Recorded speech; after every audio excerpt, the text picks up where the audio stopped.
Good afternoon and welcome here in the Blauwe Zaal. Welcome to this program by Studium Generale featuring the plastic Soup Surfer. And of course, sustainability is a key topic here at our university always, but especially so next week, because next week is the TUE Green Week. And that's why we're organizing today's lecture together with the students of the Green Week and students of student team Core. So I'd first like to give the floor to Bart and Tatum to tell you a bit more about that and about our guest speaker. Bart and Tatum. So, I would like to give a little word on behalf of the TUE Green Week first. So, the TUE Green Week is an initiative from Go Green Office and Technology for Global Development. And it will happen next Monday, the week will start. So, this is a kick-off lecture. And we think this is a very good kick-off for the week because it connects very well to the themes we want to emphasize. During the Green Week, we want to emphasize a sustainable future, how that would look like. And further, we will also show that the community in sustainability is very important. Further, we want to show you all different aspects of life that are, that brings sustainability with it. So here you can see a little overview of the timetable. We have various activities ranging from workshops, lectures to also an exhibit or a product market in front of Atlas next week. So I think there's something for everyone, and that's why I think you should come to the Green Week next week. So for now I want to show you. Can you go to the next one? These are our socials, so you can check out our website, tuegreenweek.nl. And you can also check our Instagram for updates about activities. But for now, I wish you, I hope you enjoy the lecture. So, Tatum. Yes, so hi everybody. My name is Tatum and I'm from Team Core. And I also help to organize this workshop for you today. Now, who are we? We are a student team focused on recycling. And we focus on very hard to recycle waste streams. For example, think about batteries or solar panels. I just wanted to say, we are still looking for some engineers that could help our team in our goal to make a more circular world. And today, of course, we're not the only fans of recycling. Today you come here to watch Merijn Tinga, and he's also called the Plastic Soup Surfer. And he earned his name by creating a surfboard out of recycled plastic.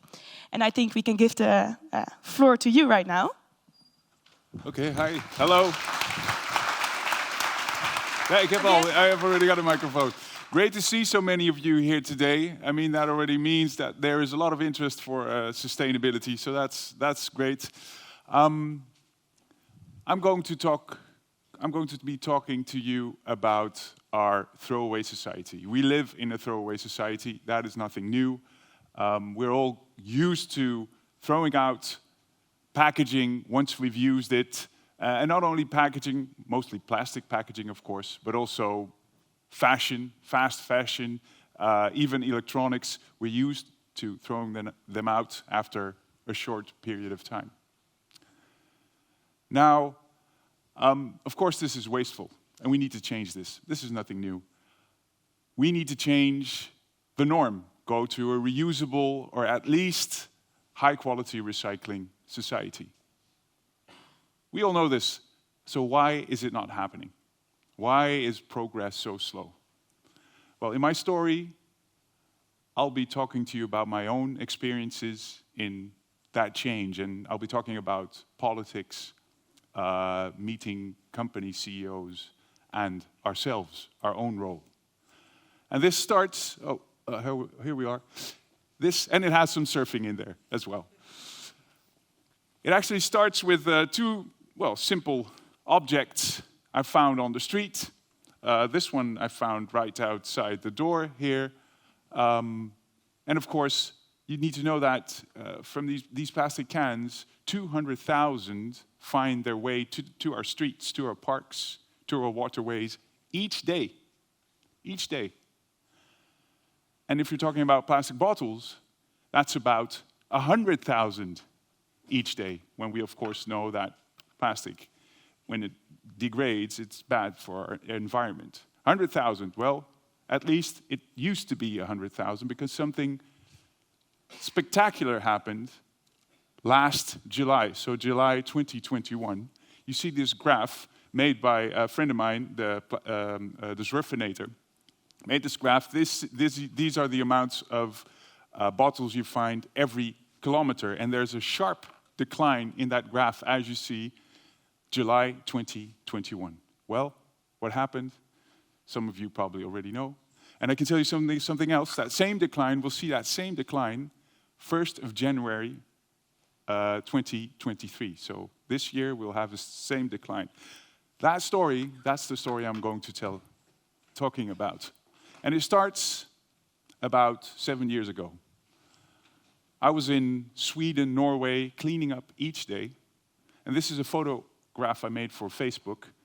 And these are just a few plastic bottles I just found besides these rocks. If you've ever been to Sweden or Norway, you know how beautiful it is. You have all these small islands everywhere, all these rocks. And I found this within 5 minutes. And the thing that struck me was the only two bottles with a sleeve had English and Dutch sleeves. So they were actually from England or the Netherlands, and the rest didn't have a sleeve. And I was in countries, so Norway, Sweden, Estonia, Finland. These all had deposits on these plastic bottles. And yet the bottles I find are from countries where they don't have deposits. And I was cleaning up each day, and I felt, we need to tackle this at the source. So once I was back in the Netherlands, I started building a surfboard made from plastic bottles I'd found on the beach. And I wanted to use that board for a record attempt. I wanted to be the first to surf, so this is 2016, I wanted to be the first to surf from Scheveningen to England the first to kitesurf to Scheveningen, period, from Scheveningen to England, period, but also the first to do this, of course, on a board made from plastic bottles. But this was not about the record attempt, per se. This was not about getting a line in the Guinness Book of World Records. This was about a petition I wanted to start for deposits on small plastic bottles. And it was a rather challenging record attempt because I got caught in a fishing net, and by the time we actually got to see, so after 8 hours, we got to see the other side. The wind fully dropped, and I had to get on the boat that was following me. I did not get my record attempt because I was on that boat for a small while before I actually reached the other side. So I got over there 3 hours late, and there were still people, and even a camera crew, waiting for me on that side. So I never got my line in the Guinness Book of World Records. But it wasn't about that anyway. It was about this petition to get deposits in the Netherlands on these small plastic bottles. And this record attempt was the kickoff, and I got 55,000 signatures for my petition. And it's now February 2017, Valentine's Day, and I'm in my car driving to The Hague, the Parliament building. In the back of my car, I have 55,000 sugar hearts because it's Valentine's Day. And I'm about to present these 55,000 sugar hearts to the politicians there. But I've done something sly and cunning. I've also written my own resolution, my eigen motie. And I use the same formal language that politicians use. So a motion is like a promise politicians make. And I've written, we 55,000 people, we call on you to, we want 90% less littered plastic bottles within 3 years. 90% less plastic bottles within 3 years. Now, it didn't have the word deposits in there, so that made it possible for conservative parties like the VVD and the CDA to also sign my petitions, which they all did. And then 2 days later, there was a general meeting, and my petition, or my motion, which was then called the Plastic Soup Surfer motion, was adopted by Parliament, and that actually made policy, and that's why we have that sharp decline in that graph over here. So that's why we now have loads less littered plastic bottles, because people just bring back their deposits. This was the political breakthrough. That moment was the political breakthrough. And like I said, we'll see the same thing happening. In the wake of that, we will have deposits on cans as well. And what is the good thing about deposits? Well, I guess it's several things. First of all, high quality recycling, of course. If we keep those bottles together, we can actually make a new plastic bottle from an old plastic bottle in that deposit system because they're kept clean. And that does not go for all other types of plastic packaging. It does not hold true. And maybe we have less litter, which is very important when we're talking about plastic, of course. And the third thing, we have a behavioral change. People actually have to do something, have to change their ways, bring back their bottle, that is the first step to that new norm, the new way of handling plastics, handling packaging. Now, if you paid attention, you saw the official document which said that we will now have deposits on small plastic bottles. There is a year in between that promise from those politicians and that official document. Now, what is a promise from a politician worth? What is the value? I had a year to keep them together. I got 1 year to keep them together to actually get to that policy. Because who is holding back deposits?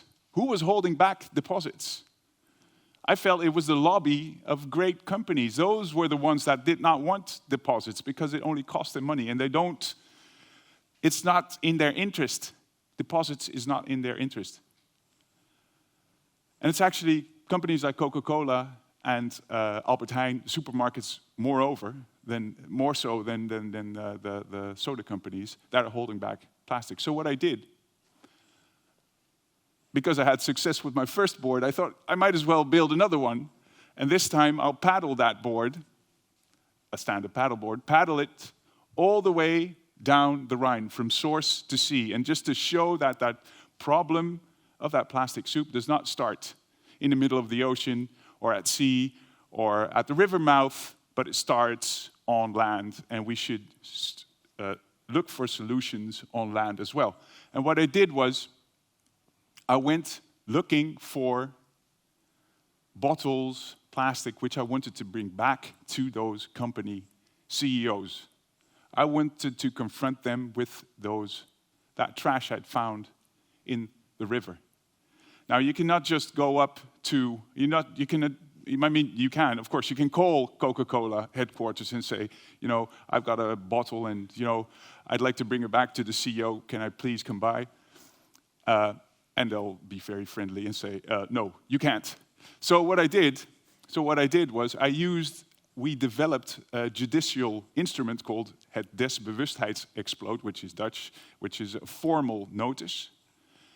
And with this desbewustheidsexploot, this formal notice, I could use a bailiff, een gerechtsdeurwaarder. And I could give the bailiff an assignment to go to whoever I wanted, but also to these CEOs. And that's what I did. So this is Albert Heijn, for instance. And you can see all the paperwork he has. So those are all research that's done on plastic. And it sort of holds him accountable. It holds him responsible. From this moment on, he can never say that he did not know what the effects of plastic in the environment were. If they'd done the same thing with Marlboro or Philip Morris 50 years ago, these companies, cigarette companies, could never have said that they did not know that their products were not cancerous and addictive. So that's what this does. From this moment on, if ever in the future, there is we are able to sue Coca-Cola or Albert Heijn for the damage they've done to our environment using all this plastic, they can never say they did not know. They will always go back to this moment in 2018. From this moment on, they knew. But we cannot just wait, of course, for politicians or companies to do the right thing.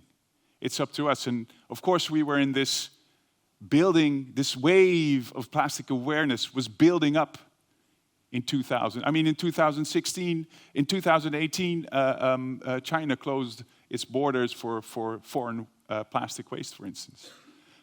Lots of things were happening. Frans Timmermans, for instance, EU regulation, single-use plastics regulation was coming up. And we didn't stop either. What we did was we had this, we developed this app, and with this app we asked people to take photographs of certain products, and that way, and also with my bailiff, we went up to companies that made these plastic wrappers from Antaflu. You might know Antaflu, these plastic wrappers. They used to be plastic. By now, they're paper wrappers. Because we just took 16,000, we and the small army of plastic litter pickers took photographs. And with these 16,000 photos, we went up to the CEO of the Antaflu sweet company and asked them to change their wrapping to wax paper wrappers, which they did. That happened 2 years ago. And we did the same thing for plastics in fireworks. We phased out all.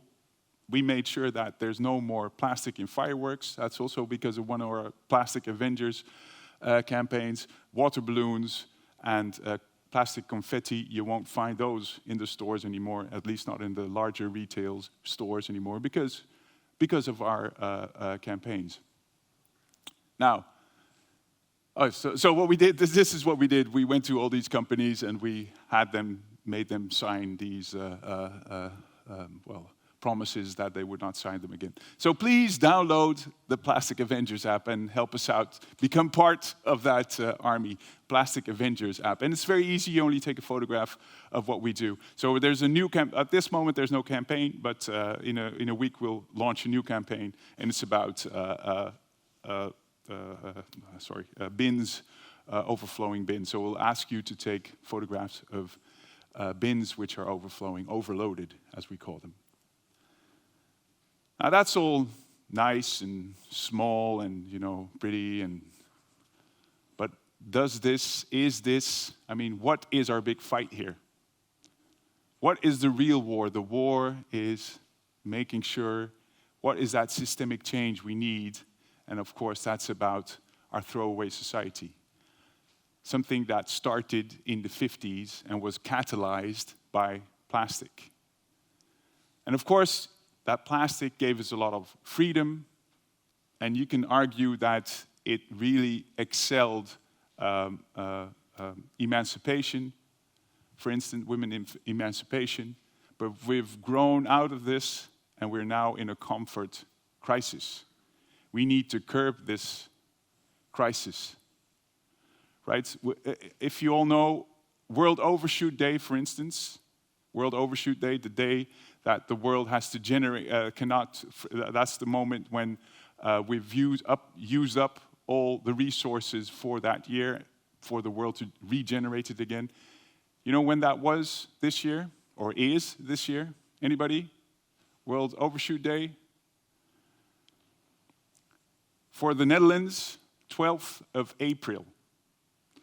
We, average Dutch person, need 3.5 world to sustain us. 3.5 planet. Let that sink in. So we need this change. We need a real change. We need to change throwaway society. We need to make sure that reuse becomes the norm.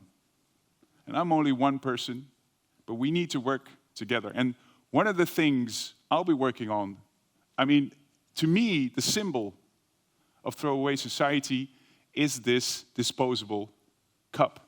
And I believe you have it here in the TU as well, don't you? We could stop, and I'm not kidding, we could ban single-use cups this moment, and not a single coffee less would have been consumed the next day if we do it right. Because there's so many options. It's just our ease, our consumer ease that we're using this. And I mean, there's people here saying, and they're saying, but the LCA, the life cycle analysis says that if we use reusable cups, you need to wash them and that stuff. Well, there's enough LCA saying completely the opposite as well. 3 times, if you use a reusable cup 3 times, you're already out of that LCA. Or that's already better than a throwaway cup. But sorry, I'm sort of get excited. Sorry, so you need to know that in the Netherlands alone, we use 5 million single-use cups every morning. Every morning. If you line up those 5 million cups, you get a line from Amsterdam to Brussels, from Brussels to Amsterdam. And you should also know that these single-use cups contain a lining of plastic. And that's always the narrative. We always think, but at least the stuff we use is recycled, right? That's what we all say. Well, you cannot recycle paper and plastic. It's impossible. These 2 things are aligned. These are glued together. You cannot separate them. And this was a few years back. I was in Rotterdam in a big facility which separates, recycles that waste, which sorts that plastic waste. And it's unbelievable what you see. I mean, we're always told plastic is recyclable, and that might be true, but not if you throw in 250 or maybe 5,000 different types of plastic and all the different additives. Add some yogurt, some macaroni, and whatever people throw out, and then expect some facility to sort of separate those 250 types. Recycling is a myth. Plastic recycling is a myth. We need reusable to be the new norm. And this is just, and the other part of that whole story is, of course, that we are so used to making that waste and throwing out everything. And even just a normal rubbish bin is a source of littering. So, last October, so just like you probably, we were in this corona crisis, and just like you, you're Zooming and Skyping and Teaming all day, and at a certain point you're just only responding to email all the time. And it was October, and I was like, I was sort of getting depressed. I was thinking, what is it? What do I like? What would I love to do? And then I drew this. I drew a board made from throwaway cups. And I called up a board shaper, and I said, I want to build a board from throwaway cups. And he said, sure, come over. And it happened. So here it is. We're sort of just stopped. It's just about to be finished. I've actually took it out to the lake yesterday. Couldn't try it out yet. And the great thing is, we made it electrical as well. And since it's electrical, I don't have to surf it where there's wind. I can actually surf it in the grachten, in the canals. So I thought, if I do that, I'll express the distance, not in kilometers, I'll express the distance in cups. So I want to make a trip 5 million cups long, the amount we throw out every morning, from Brussels to Amsterdam. And since it's electrical, I can do that. I can just get into the canal in Brussels and surf over. Of course, I'll have a few stretches on the North Sea as well. So this is what we're going to do in a few weeks. In July, we'll start that expedition. And why are we starting that expedition? Once again, because we can actually stop using these throwaway cups tomorrow, and we can all still drink our coffee. And we'll have that new norm. So what's so great? I mean, of course you can say plastic is only a small part of this problem. I mean, there's bigger environmental problems. We have climate change, we have biodiversity collapse, and that's true, of course. And this is only a small part. But it all comes down to our behavior. And the great thing about plastic, about these things, that it's very tangible and visible. This is something you can do straight away. You can show it to other people, and we can actually change. And what we're going to do is we're going to go to all these municipalities. We're going to go to several cafes, get them to team up together, and we're going to ask people just like you to take their own reusable cup with them. Well, you have Billy Cup over here, so please start using that and show it to other people as well. And this is what I hope for. And of course, I also had this small picture of me when I was 8 years old on a windsurfing board. Because in the end, I love the adventures. I love the adventure of the politics and meeting all these people. But what really drives me is just these adventures and that surfing. And I hope that you have that same drive somewhere, something where you can find your passion and use that to make that change. And I guess this is what it's all about. We don't want to crash into a mountain of garbage as we are doing at the moment. And, you know, when you're asked aloud to tell your story, as I'm doing now, you only talk about your success. You always talk about your success. But, we've had a lot of luck. I mean, we were in this wake of that plastic awareness coming up. But when I was on the beach in 2016, ready to cross over to England, I didn't know what was going to happen. Nobody was talking about deposits on small plastic bottles back then.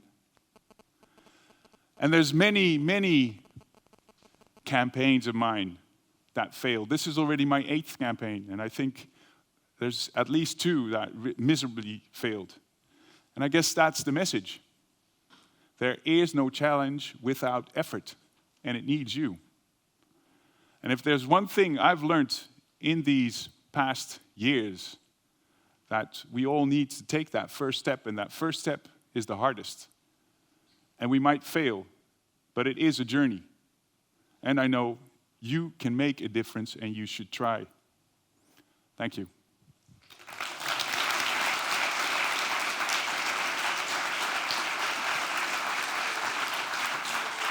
Dankjewel. I've also got something with me for those people that read Dutch. I've written a book, and I've got a few copies with me. So 2019, I can sign it if you like. And the preface is by Floortje Dessing, and the Trouw, which is the Dagblad Trouw, said it was one of the sustainable books you needed, one of the 5 you needed to read. So, thank you. Thank you very much, Merijn, for this very inspiring examples of, well, maybe sometimes you fail, but sometimes you're also very successful, obviously. And that's, I think, an inspiration for all of us. I'm curious, before we move to any questions in the room, of course, you tell this story a lot. You have to convince a lot of people. Which ones are the hardest to convince? The hardest to convince. Well, I mean, parts of the story I tell often, but every time I'm in a new audience, I tell a different story. So this was different from the other stories I was telling you, and also this was the first time I actually presented the coffee cup board. So I don't want to give the impression that I give the same story, tell the same story every time. Yeah. Your message in general. Who is the hardest to convince? Well, I don't know. I guess companies are the hardest to convince because they're about profit. And you need to talk to the decision makers. So you might have a decision maker at a certain point who says, you can talk to them, or they call you up and they say, well, we want to do something with plastic, can you help us? And then it sort of gets delegated one level lower, and before you know it, you're sort of out of their vision. Yeah. And you're talking to somebody who can say power, nothing, actually, has no or- power. yeah. And this happens often. Yeah. So. And once And, you reach the people of power, are they receptive or? Depends. So in the case of the Desbewustheidsexplode, the formal notice, that was a whole campaign, and it was because I was so well aware. I had all this knowledge on how deposit worked. I was helped a lot. That is what. So you always have to think about their interest as well in these campaigns. What is the interest of the people you want to have make change? Yeah. Okay. Thank you. Questions in the audience? People who would like to join the campaign, maybe. Yeah, you have a question. We have a catch box. Oh, if you can wait a second, then if you can catch our catch box. I hope plastic free. Hello? I don't think so. Oh. Yeah. Why is it not profitable for companies to return their bottles or cans? They made a business model, sure, but supermarkets, which are opposed to deposits, are opposed to this because they need to. Well, they are the ones that actually do the work. They need to have space where you bring your bottle back, first of all, and then they need employers to take those out, and they get paid for that by the soda companies, so the Coca-Colas and the brewers. They pay them to do that, and that's negotiations between them. But Albert Heijn would rather, was two things actually. Albert Heijn wants the freedom to do with that space what they want to do, and they don't want to be told what to do with that space or with their employers. That's one. So they want that freedom. And the second is that they fear that if they let in plastic bottles and now cans, that the next step is going to be, I don't know, cups, maybe your detergent bottle, whatever, maybe Tetra Pak, milk cartons, whatever. You can throw in anything. And they're scared that if they sort of cross that line, from then on, we'll be bringing everything back to the supermarket. So it's more about mindset than about recycling. Sure, it's about mindset, it's about profit. Yeah, sure, yeah. It's about the shareholders, it's always about the shareholders. Any other questions? See a question to your left. Yes, first of all, thank you very much for sharing your story, of course. You. I was wondering, a company like McDonald's, for example, they have straws made of sort of paper. Yeah. I hate it. How is it possible that they have those, no plastic straws, but they do have plastic caps on top of the milkshake bottle, for example? How is it possible that they only do one little action and not completely make everything reusable or recyclable or not made of plastic? That's because it's regulation. They need to. This is the EU plastics regulation made it a law that they're not allowed to have plastic straws anymore. So that's why they had to switch. Otherwise, they wouldn't have. And then for sure. Why don't the politicians also translate? I guess that's part further. of that whole. I hope that's part of this story. We need the public. For a politician to make a new law, it needs to be a popular law. So they need to feel that it's popular what they're doing. Otherwise, they can't. They won't have a majority. So that needs us. They need us. And then on the other hand, you'll have the companies say, we have. There's the supermarket. Albert Heijn just has this packaging-free wall in Rotterdam right now. But what you see is that all sustainable products are often more expensive and, less easy, less comfortable. So the companies say, consumers are not buying this stuff, so politician, you do not need to change this policy because there's no backing for your policy. So that makes it hard for them to, make new laws. So we need everyone, and that's why I guess that's why I'm here, and that's why I'm telling you, participate in that Green Week and show what you can do, because it does matter what you do. It matters for politicians, it matters for all of us. And next time you can vote, make sure you vote a Green Party, of course. Maybe you can start a movement against the lids next Yeah, year. that'd be nice. Sure. I'll support you. Great, thanks. Other questions? Maybe, do we have any questions on this side? Am I just not seeing you? The light is very back bright. there. Yeah. Okay. Can you throw it all the way over there? Zo, dat is een goeie. I think it's really, yeah. There you go. So you said you mentioned a few times deposit systems. Do you mean the deposit systems in Abergijn, Lido, like where you can put your bottles, or? Sorry. Could you repeat your question? So you mentioned a few times deposit systems. Yeah. Do you mean the deposit systems in Abergijn and Lido, where you can put your bottle, for example? Yeah, exactly. Yeah. Okay. Yeah, that was my question. Okay. Yeah. That's what deposit statiegeld. Yeah. Okay, then we Any move other back. questions? Yeah. Nice one too. There you go. Well, you spoke of successes and failures, right? Would you say that you learned anything, in your sort of multiple campaigns about sort of how to successfully do climate activism? What works, what doesn't, right? Like, what are some lessons that you learned there? How did you get into it, maybe, first of all? How did I get into it? Sorry? Yeah, to start off. Sorry.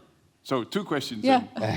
How did you get into it, and then what was your lesson? Well, I showed you the board made from plastic bottles, but before that, there was actually another board, the first board I ever made, and I made that from plastic trash I found on the beach. I was surfing a lot, and this is 2014, and I was trying to be an artist, a visual artist, and I thought, and the thing is actually, and that's the passion, I thought, what I really want is to sort of make a really long kite surfing trip. That would be, I would love that, to do that. But if I do that, I might get some attention, and, what do I do with that attention? And I felt like if I build a board made from plastic waste, I can sort of do both. I sort of, hoe zeg je dat, verantwoorden. Hoe zeg je dat? Verantwoorden. I can't find the English word at the moment. But it's sort of... Responsibility? Sorry? Responsibility? No, I can sort of justify. Exactly, that's the word. Justify that I'm doing this. And that sort of started that whole thing. And the campaign I showed you was actually the first campaign where it was not about awareness, because there's awareness enough, like I said. We all know that we need to change, but it's not happening. And this campaign sort of matured the plastic Soup Surfer in the way that it became political and financial. And I guess that's one of the most important things I learned in my campaigning. What makes a campaign successful is that you have a concrete goal, a small concrete goal where where at least you hope, an ambitious but a goal that makes a difference, that is concrete, that afterwards you can say, this is what actually happened, and it goes beyond awareness alone. That is very important. And of course, be subtle, or the relationship, everything is about relationships in the end. It is all, you need to get to talk to the right people. This is negotiation style, be soft on the relation, but hard on the content, on the thing you want to say. But it's very important to remember that everything is about relations, and think about the interest of the other, the other party. If you do that, you can really get far. And be creative. Don't be too sour. Is that your closing? Would that be your closing argument? Oh, I have a whole lot of things more. I could talk another hour, but I'm afraid let's keep because it there. of the time. So don't be sour. Be subtle, but take concrete, small actions in order to get your plan move ahead. Yeah, okay. For a campaign, it's important to have a small, concrete goal. Sure. Okay. If you have any further questions, please feel free to come up to Marijn after the lecture. But for now, let's give him one more Warm applause, Merijn Tinga. Thank you.